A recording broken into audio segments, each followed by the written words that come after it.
This is World Awakenings, the fast track to enlightenment with your host, Carl Gruber.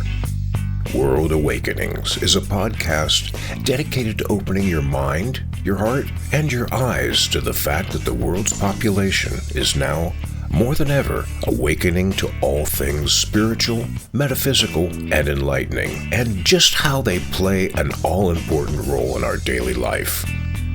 So join Carl on this enlightening experience as he interviews metaphysical and spiritual experts to discuss, debate, and delve deeply into the hows and whys of this worldwide awakening. This is episode number 127 of World Awakenings, the fast track to enlightenment with me, your host, Carl Gruber. So welcome, and I'm so glad that you can join us for our super interesting guest on today's show. And our guest from England is Susan Kennard, a spiritual scientist originally trained in psychology and psychotherapy. She's been a therapist for over 20 years, specializing in helping her clients clear trauma on all levels. Susan is trained in mental health, PTSD, and she's a medium who works with her galactic guides to assist others in healing their heart fields.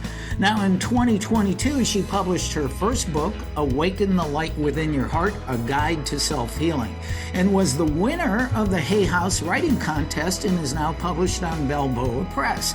Susan also hosts her own podcast, The Spiritual Awakener. With that, Susan, thank you so much for being on World Awakenings. Thank you, Carl. Thanks for having me. I'm really pleased to be here and offer anything I can help with. Well, and absolutely, and that I know you will, because you are an amazing being of light. Just for my viewers and listeners, Susan's been a guest on another podcast that I used to co-host with my friend Jennifer Matthews, and wonderful to talk to her. So I thought it would be great to have her on the show here. And Susan, you are pretty amazing. Now, what I want to start off with here, evidently, you consider yourself a scientist first, being a trained psychologist and psychotherapist, but then you discovered that you are a natural medium who has the gifts of clairvoyance, clairsentience, if I could say it, and clairaudience. Was that a major shift in your understanding in reality when that came up? I think we always know. I think as a soul having a human experience, I think we always know who we are. It's just that we haven't remembered. And I think the remembering part of it is what happened when I was, about 26, 27, when I had my, I suppose, my first awakening, which I talk about in my book, actually, but my first awakening. And it was a time when, I was working in child protection. I was doing a lot of research into trauma, drugs, alcohol, that kind of child protection side of things. And, a dear friend of mine took their life. And it was about a few months after that actually I had visitations and this kind of awakening that happened. This is a shortened version, I'm telling you. But essentially, I'd always wondered, I was always into astrology, I was always into kind of like esoteric things, but I definitely did not remember in that moment that, we were a soul having a human experience. I was a psychologist, psychotherapist, and I understood that the mind and the body were connected. But of course, I hadn't remembered that we were part of this incredible system. And so I'm an evidence girl. I'm very grounded, even though I talk to the galactics and light language and so on. I'm very grounded. So for me, I like evidence. I like to see what's going on. I like to kind of know that the work I'm putting out there is actually really benefiting people. So the science in me, the scientist in me is still very current. But the spiritual part has been running since the awakening at sort of 26, 27. So, and it's been a while now because I'm 53. So I've been kind of living that, those two parts of my life, but really putting them together. And so, I would say that my background traditionally was psychology, psychotherapy, neuropsychology, and so on. But the other side of it is really bringing those two worlds together and really helping people look at themselves, yes, as a human, but also as a soul having that human experience. I think that's kind of a unique combination, being a scientist, but yet open to the understanding of all that is that there's much more out there. And I think we're seeing that more and more and more in the modern world. That scientists who once oh, that's just all woo woo. Now they're opening with a study of quantum physics and quantum science, are starting to understand that, whoa, there really is more than what I'm seeing right here evidentially in front of me, you know? Yeah, sure. I mean, I suppose that the main conversation about it is, firstly, science should always be questioned. Mm-hmm. Okay? Never take science as read. Science is a hypothesis. Mm-hmm. Let's test something. Let's see if it works. Let's see if our hypothesis is what we think it should be. Yeah? Because it might not be. And that's science should be questioned. And that's one thing to kind of put out there to people that don't, we hear this, follow the science. Yeah, we can follow the science, but it's important to question it as well. Not Mm-hmm. everything you hear is exactly how it is. So I'm very much like, let's play around with this, but it's all about energy. And so, the question really is, we are energetic, talking to you now, I'm in the UK, you're in the States, across the pond, and we're using a form of energy and technology to communicate with each other. And we're all connected. And so there's nothing that's separate from us. And so the quantum side of it is like, we're shifting timelines all the time, as you know, Carl, and we're literally jumping timelines. And the Schumann resonance has gone off the charts these last few days, where the energy of the earth is just, so much brighter, so much stronger, because we're all shifting. We're all shifting really quickly. And so, they've known about quantum stuff for a very long time. It just so happens it's coming out now. This research has been being done for centuries. It's just that no one's really spoken about it in the I, mainstream. I Same as like aliens. Well, I like that what you said, that the human energy has gone off the charts. That's an understatement. I will say that.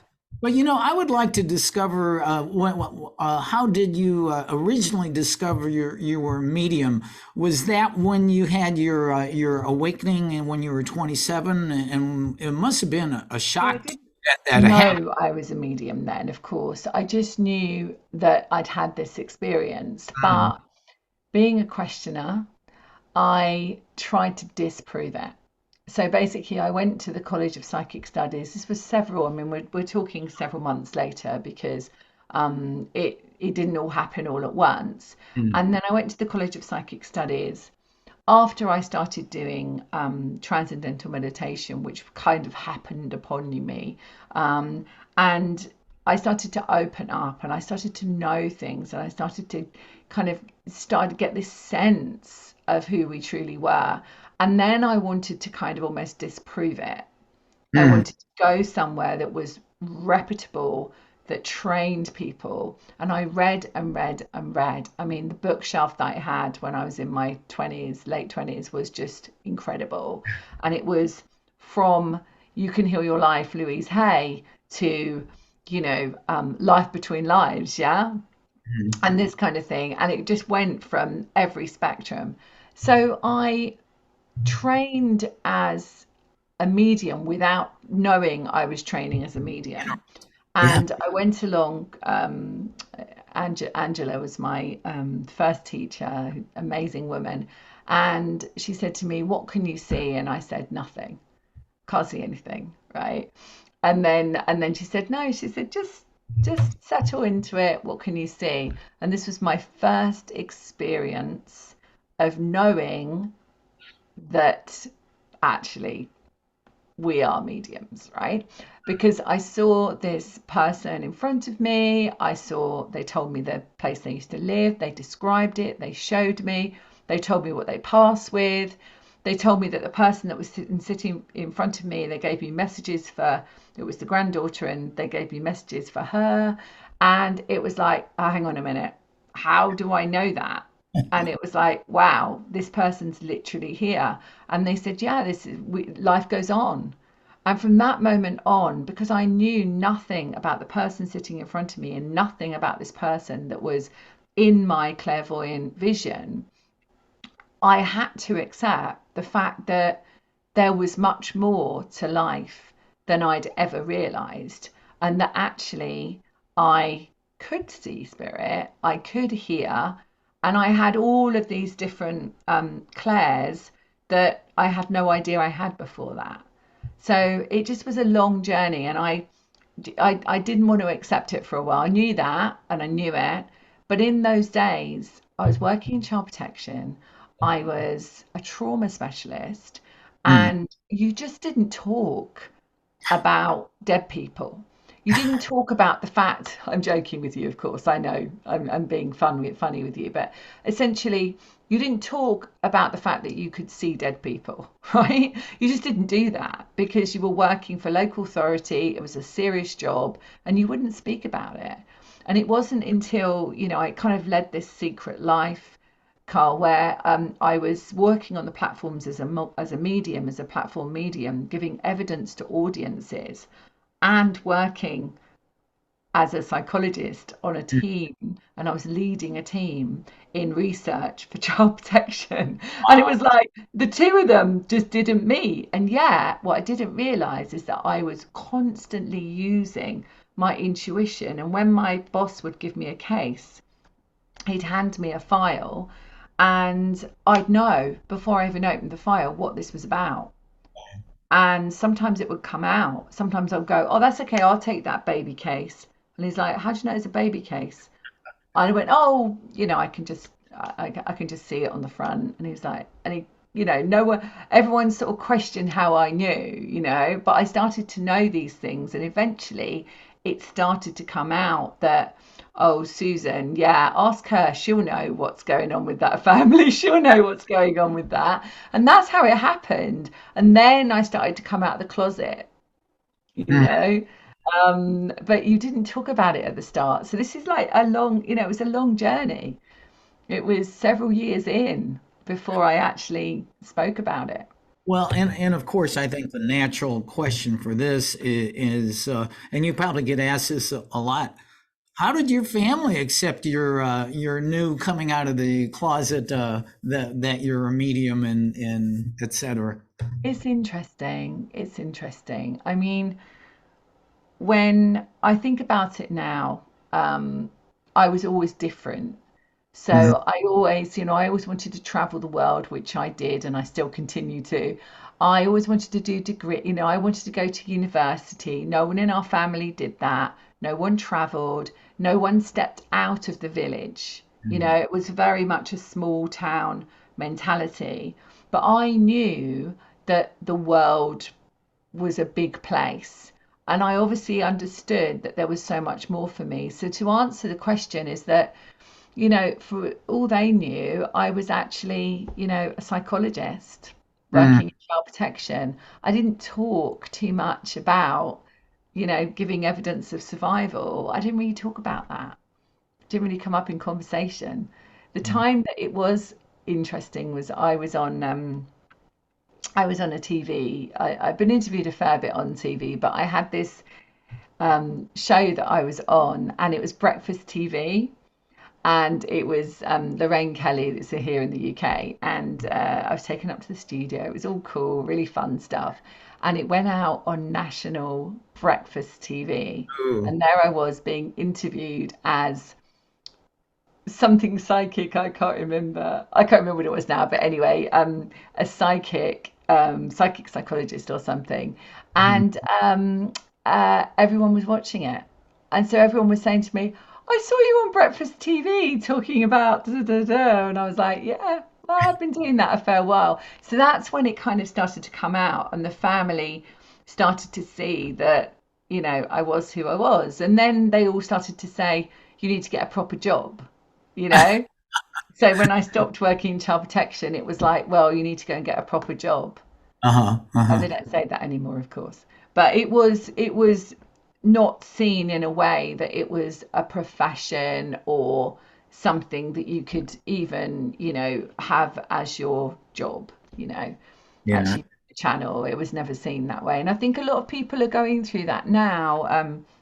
I teach mediumship. We've got a course coming up in September where I'm teaching professional mediumship because I feel that people have these incredible gifts to share with the world. And, who knows when we're going to have to be stuck in again. Mhm. Yeah, but if you've got these gifts, you're sharing them with the world, you can work all over the world from your home and be of assistance to people. So, teaching that is really dear to my heart so that people are professionally trained. But actually, everyone has these gifts. It's just that they haven't brought them out. They've been stuck inside for so long. Wow, you must be psychic because my next question was what's your advice to anyone listening or watching who are discovering their talents as a medium so they can actually come to you and basically Yeah. be mentored by you, right?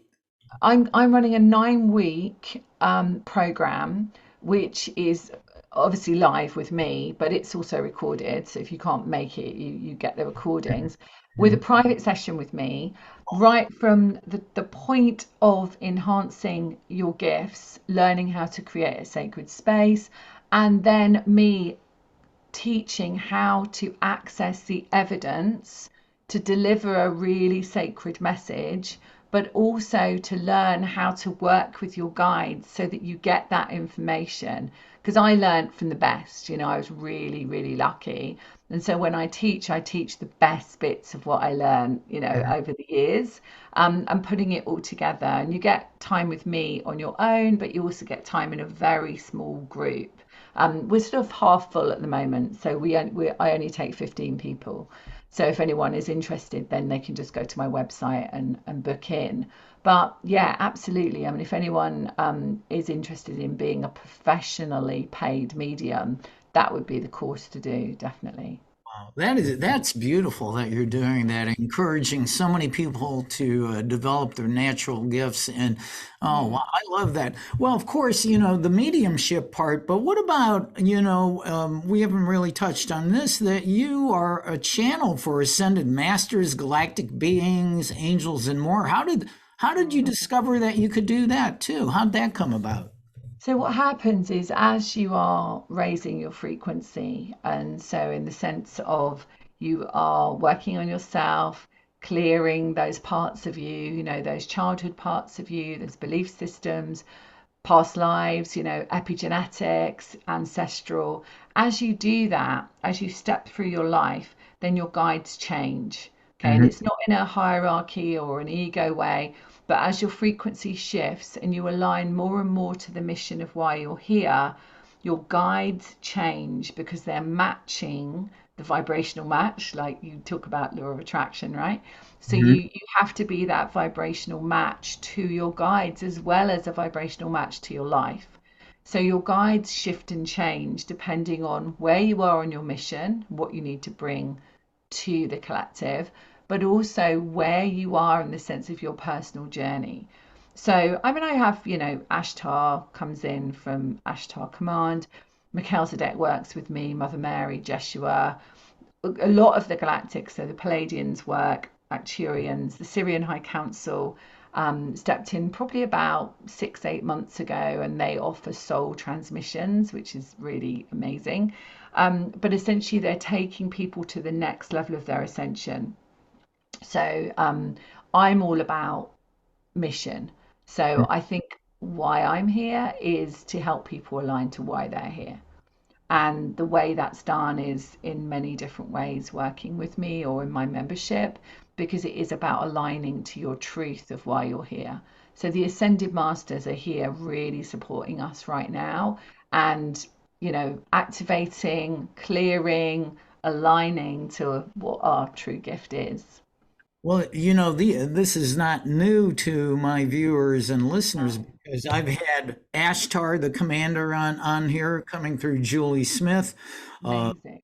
I've had Athela, the 12th D Syrian, coming through Christina Hill on here. I've had Daniel the Octurian on here. I've had Oh gosh, Palladians coming through. I've had so many, and it's so beautiful that you know and able to bring these beautiful beings through to us. But one thing that I found interesting, because I've watched a number of your videos where Mhm. these beautiful beings are coming through you. Most of the channels that I have come on, their voice and their characteristics and mannerisms change, but not you. You just tend to stay the same. But that doesn't mean you're not I channeling. blend it. I blend it. So I choose not to. I mean, many a time in the past, they've wanted to, spirit has wanted to come in and do that. And I just like, no, you know what? I don't want you to do that. I just want you to blend with my energy. So Mhm. it's my choice. And so, so they blend with my energy. I see them, I feel them, I can listen to what they're saying. They come through and they don't need to actually step in to your actual self. They can just blend with the energy and bring forward any messages or light language or healing that needs to come in. So that's how I choose to work, and we have a choice. you know Yeah. I could be a trance medium, but I choose not to be. Yeah, there's a key term you just said there, trance medium. Yeah, and a trance medium, my understanding is has willingly steps aside so that being can come through. Exactly. I mean, for example, I was doing some ascension sessions today, and the Syrians are a bit naughty actually, because I'll be looking into the field of this person and I can hear them, because I can hear them talking. And I hear them and I'm talking to the person, I'm saying what I can see in the field, what needs to be cleared. And all of a sudden, they'll start talking through me because they're actually clearing what it is that I'm talking to the person about. So we don't need to go into story anymore. There's no story needed. It's just like, yeah, we can see that. Okay, let's just clear it. It's gone. So they will step in and do that. I might be having the conversation and then all of a sudden the light language will come in, but that's fine. Yeah. Wow, that's very cool. Now, too, I've had a couple psychotherapists on the show before, and it seems to me specifically psychotherapists are now more open to mediumship and channeling. What part did your training as a psychotherapist play in what you do now? Oh, it's a great question, that is, Carl. I think that one of the things that's really important is for people to feel held and safe in a space. And there is something to be said for people finding me that feel they're on this journey and they've got some trauma. Maybe they've been sexually abused, maybe they've got a physical message in their body, they've been diagnosed with something. They actually find somebody who is, a professional from that perspective, that Mhm. knows how to help somebody on a trauma level, but also is a channel. And I think that's been really helpful for people. And obviously, I was meant to go down that road. I was meant to do the traditional road so that I could actually have a voice for others, but also be taken seriously.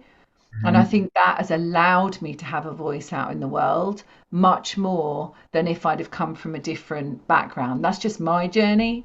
Many other people have different journeys, but I do feel that it's helpful. It's not essential, but for me, definitely, I do tend to attract people that have said, I saw you, I realized your background. And a lot of psychotherapists actually come to me, and counselors, because they know what the background is, and they're like, well, she knows what she's talking about from that perspective, and she can also see into my body and have a look at what's going on.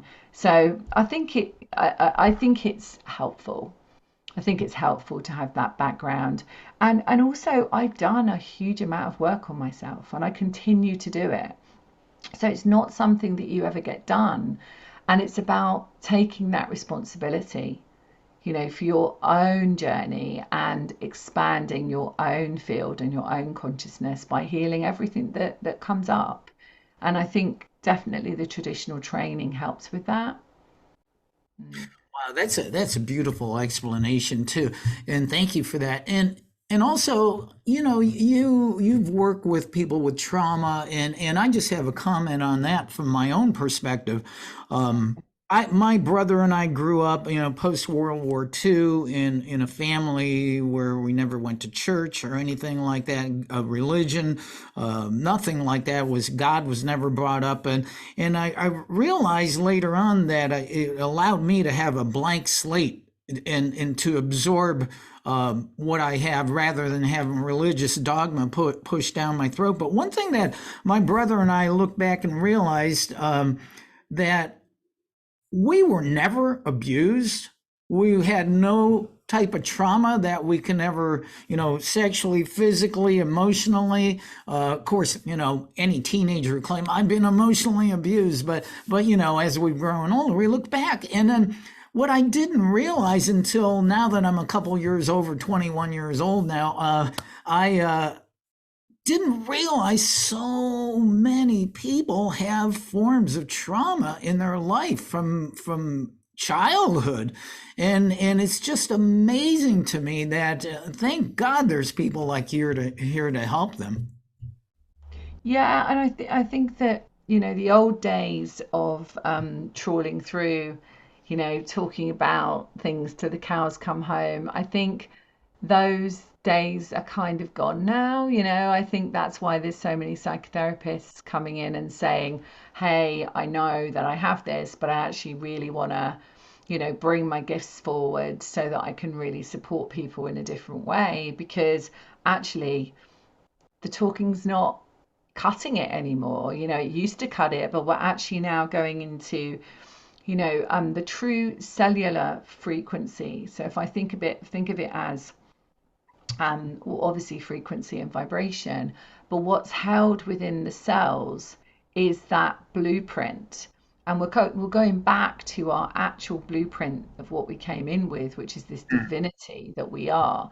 And, there's no God outside of us. We are divinity itself, and we're just sharing the world with everybody else as divinity. So there's nothing outside of us that we have to say, God help me. It's like you are God, you are the Holy Grail, right? So if you think of it from the perspective of trauma is just dust. So you think of yourself as sparkling energy, and there's dusty bits and black little bits in your field, and these are the representation of a decision that you made at some point about yourself, that the world wasn't safe, that you couldn't trust people, that you're let down, you're abandoned, whatever it might be. And that is just a perception of that in a moment in time, but it doesn't have to define you. And I think this is where we're going now. We're going to the point where, okay, where is that showing up in my body? Well, it might be showing up as a message, a clear message of aches, pains, whatever it might be. Weight is another way, for us to protect ourselves. But it might also be showing up in your bank account. It might be showing up in your ability to connect or not. It might be showing up in your relationships. That's how we know when we're out of alignment with pure unconditional love. Okay, because that's who we are.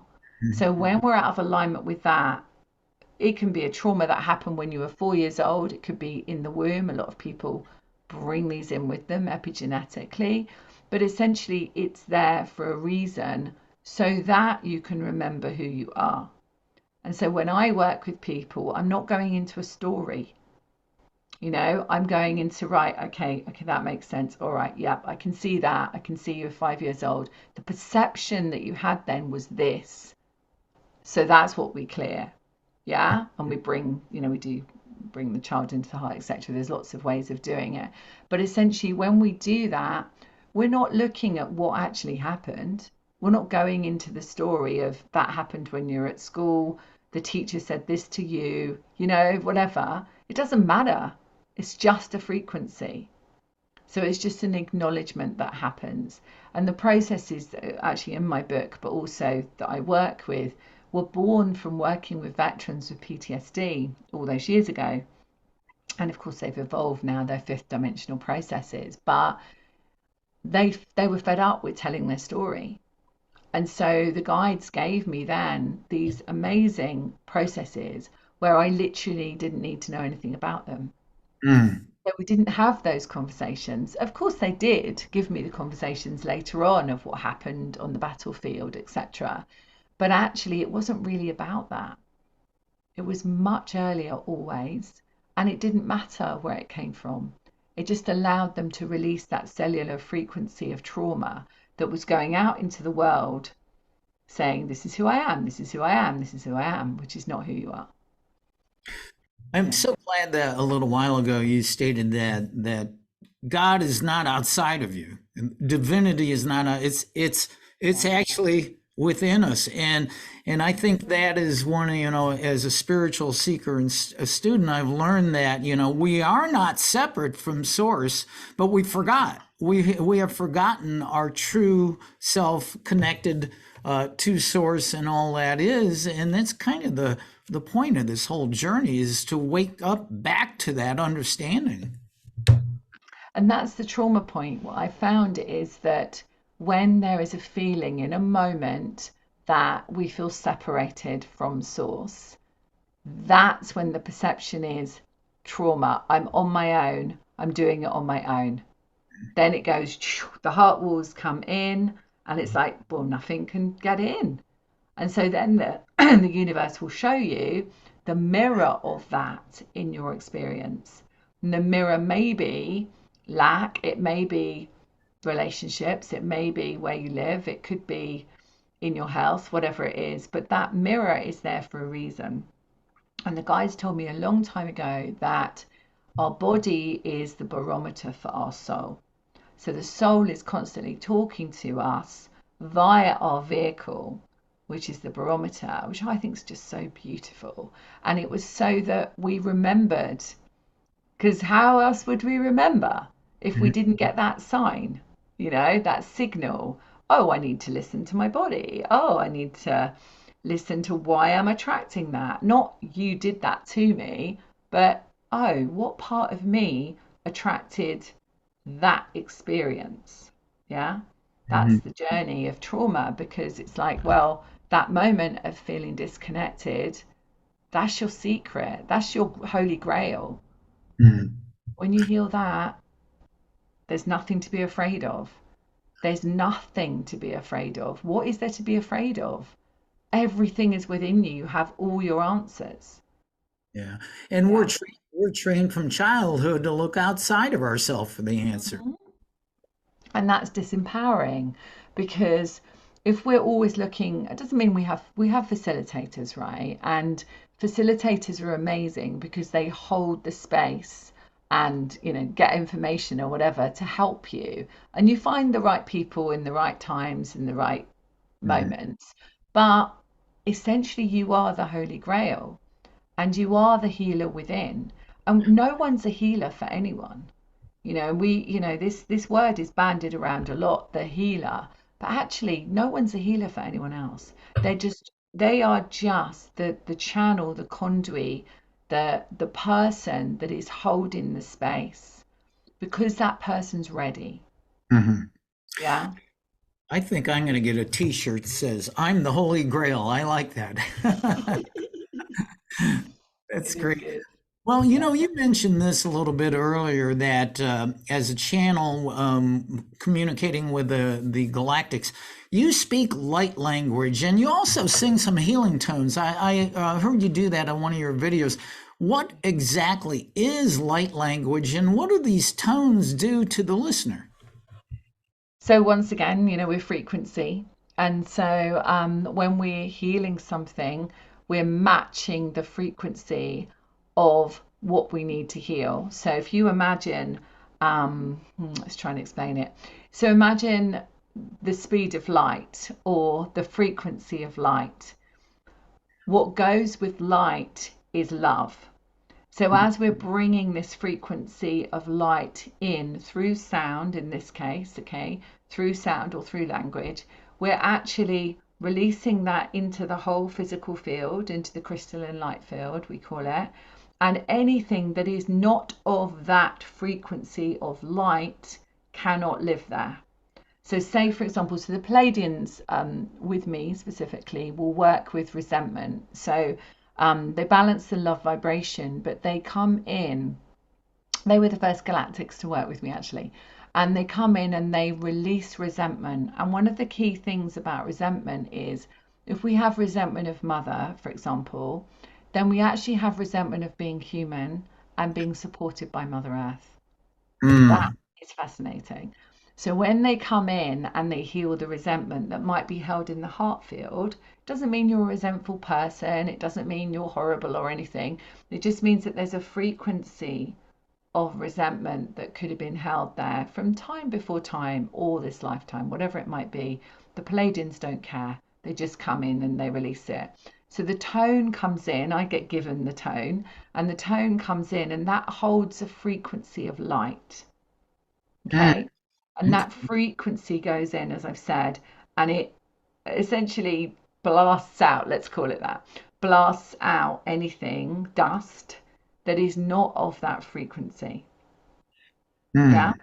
And the coding, the language that comes through is a familiar language. So when the Syrians, in this case, come in and speak to whoever I'm working with, they'll come in and there's a healing that goes on through the language that is given to them that's specific to them. So it could be to do with their mission, it could be to do with something in their life, whatever it is, but it's like a soul transmission. And so the soul hears it, feels it, and there's a recognition within the whole person of that memory of who they truly are. So that's kind of how the light language works. I don't know if you'd be willing to do this, or your guides would. Are you willing to give an example of a light language and maybe some of these healing tones right now? Sure, let me just ask them what they want to do. Let's do a process. Let's do a process that will really help everybody. Okay. Okay, so if it's all right with you, then Carl, I'll take people through just a little grounding exercise first. Then there'll be a subject which I don't know what it is yet, and that'll be channeled, and then the guides will come in. I don't know who's going to come in, so let's just wait and see, shall we? All right. Yeah. Oh, well, let's think about a subject actually. Let's think about a subject together. So, what do we feel is the most important healing that could take place at the moment on this planet? What emotion do you feel?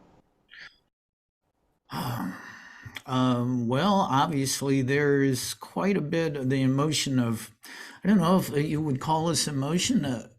Well, no, let's use this fear. Fear because of the chaos and everything. Yeah, fear needs to be What's healed. fear of? What would you say? So we one of the things that the guides are really clear on is that we have to be clear. So what we really want to release is not blanket fear, because it can be about everything, but the fear of what? I'm kind of getting something here, but what do you feel like the fear of?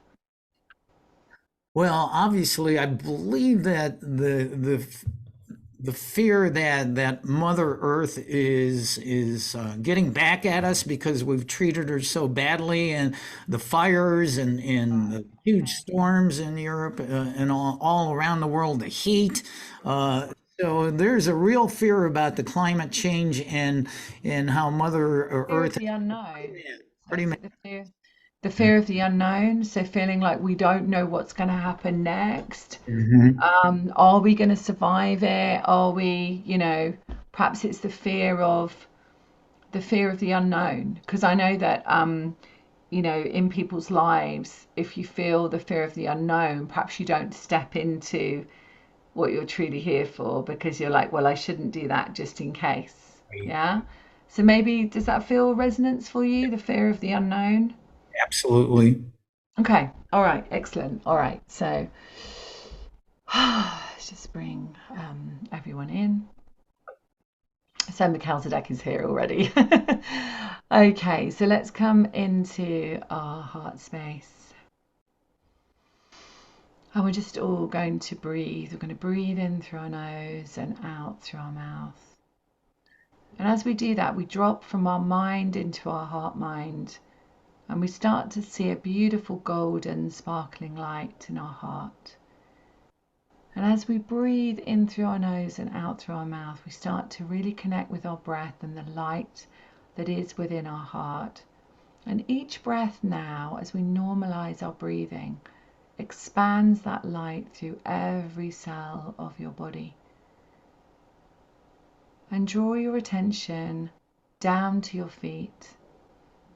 And just underneath your feet, imagine your very own Earth Star.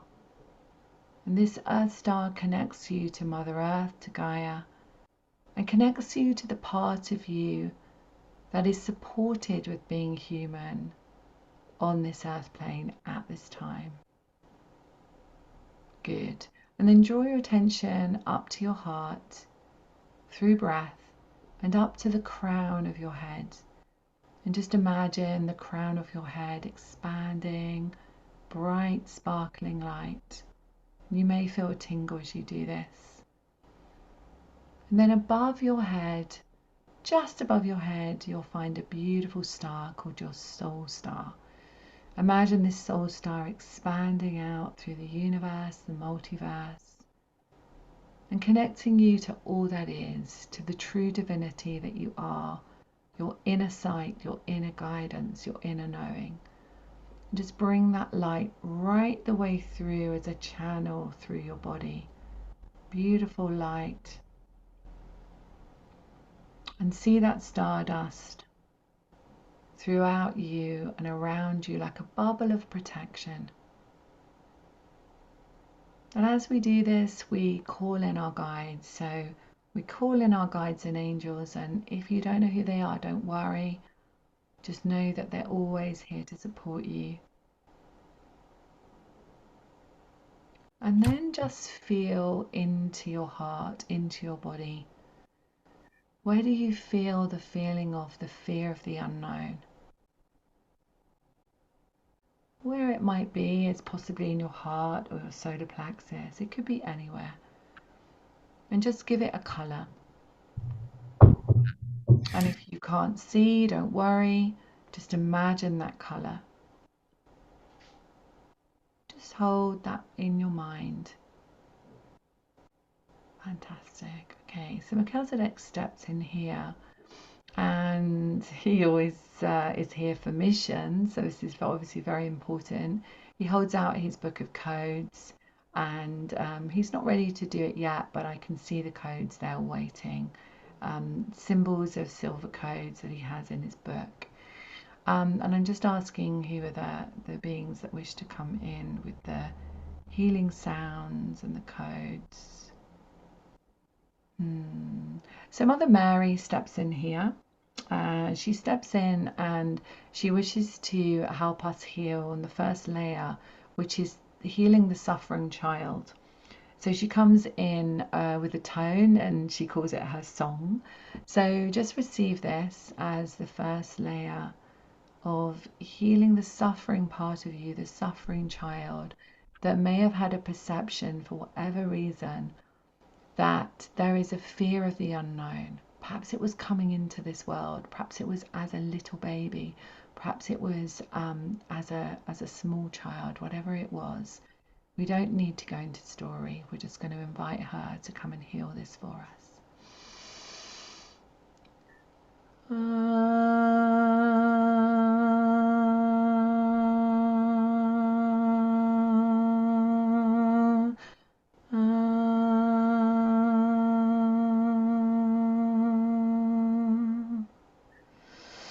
So take a deep breath and just notice how it feels in your body when you connect with that colour and that feeling of the fear of the unknown. It may be slightly less, it may be changing. Just acknowledge it without judgment. Okay, and so Mother Mary steps back and I actually see the Pleiadians stepping in here. So the Pleiadians step in and they're always very polite and they're very pleased to assist us. And they're actually not coming in to release resentment today. They say they're coming in to balance the love vibration within our heart. So what they're saying to me before they bring this in is that they know that when we feel out of balance within our divine masculine and our divine feminine, then we have this fear of the unknown. We don't know whether we should step into our receiving or we should step into our doing, masculine and feminine. So they're coming in to balance that, and they wish for you to imagine that there is a beautiful turquoise sparkling light when you hear their tone, and it's coming through your crown into the whole of your body and really releasing anything that stops you from feeling that sense of balance of the divine masculine and the divine feminine within.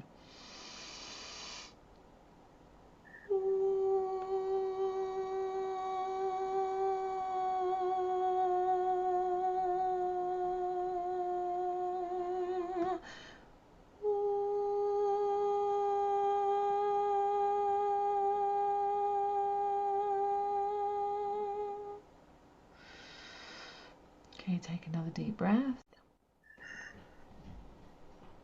And so Melchizedek steps nearer to me, and the Syrian High Council step in. So the Syrian High Council step in, and they always present themselves to me in purple, sort of almost like a beautiful magenta purple color, but you may see them differently, and that is totally perfect for whatever you need to experience. But they step in here and they wish to do a transmission for the soul. And this transmission for the soul is to allow us to step forward in our mission, they say, so that we have no fear, that we are able to resonate with our soul's guidance, so that we may listen to our guidance without the fear of the human and the external environment stopping us from stepping forward. Before they come in with this transmission, they are speaking to me so that I can speak English in this way, and they're saying that it is time for us all now to step into our sovereignty, and it is time for us all to realize that there is nothing to fear in this world, and that we are true divine sovereign beings of light, here to assist in this ascension frequency, thank you, match.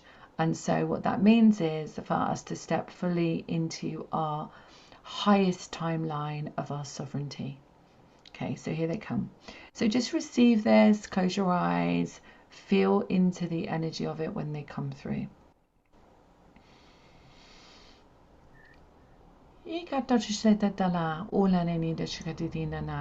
Ushtadatadinina ulaneniditakushniditila dolatiniштадада unanana.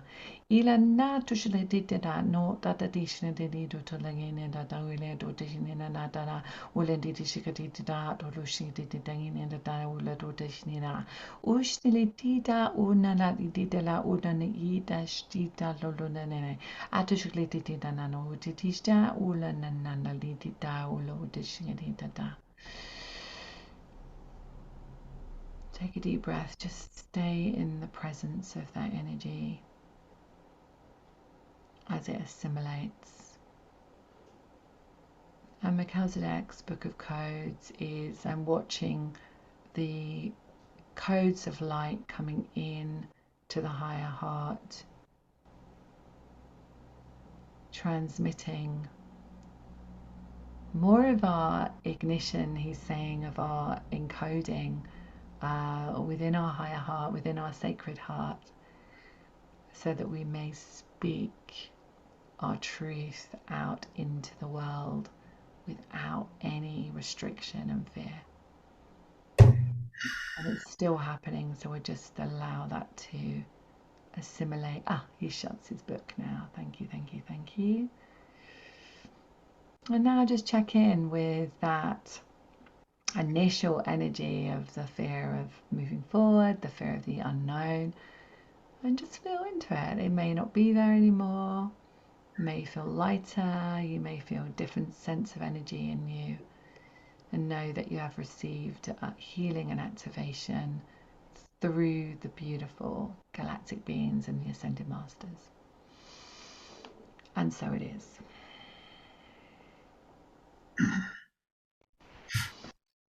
Wow. Wow, that was wonderful. I love it. Thank you, friends. Thank you for the beautiful message of light and truth and love. Wow. Thank you, Susan. Thank you. We are speaking with the amazing Susan Kennard. Just so grateful to have her on the show. And before we take off here, I've got to find out. Let's let the listeners and the viewers find out about your book, "Awaken the Light Within Your Heart: A Guide to Self Healing." What caused you to write this book, and how did you end up winning the Hay House Writing Contest to get it published? You better ask my guides that one. But the reason why I decided to write the book was it was a long time coming, as these always are.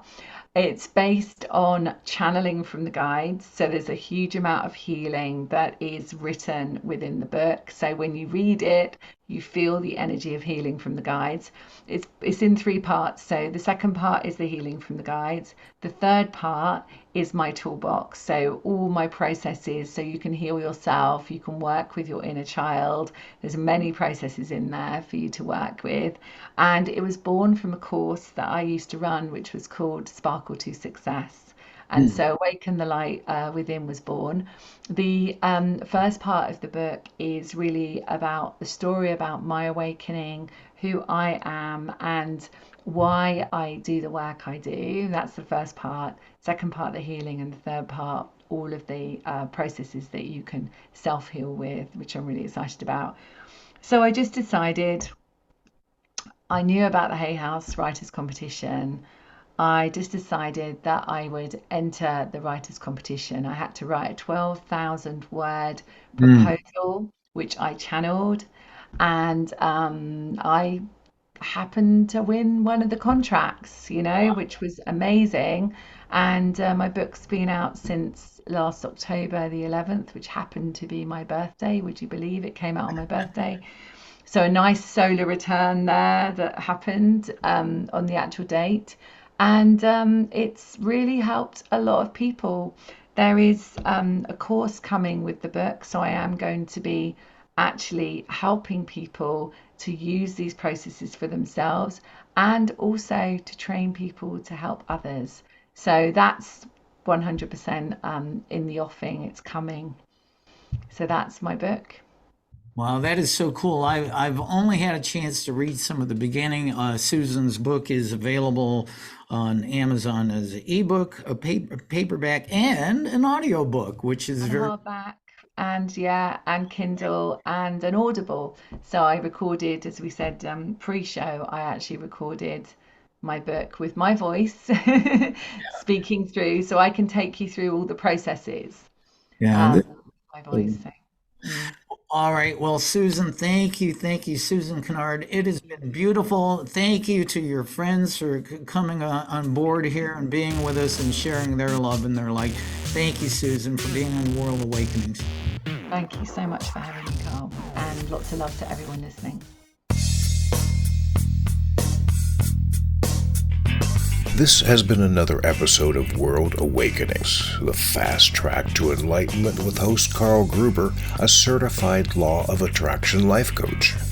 We welcome you to tune in to each and every episode of World Awakenings as we open your mind, your heart, and your eyes to the fact that the world's population is now, more than ever, awakening to the truth of all things spiritual, metaphysical, and enlightening, and just how much they play an all-important role in our moment-to-moment daily life. Much love and light to you, my friend, and thank you for tuning into World Awakenings.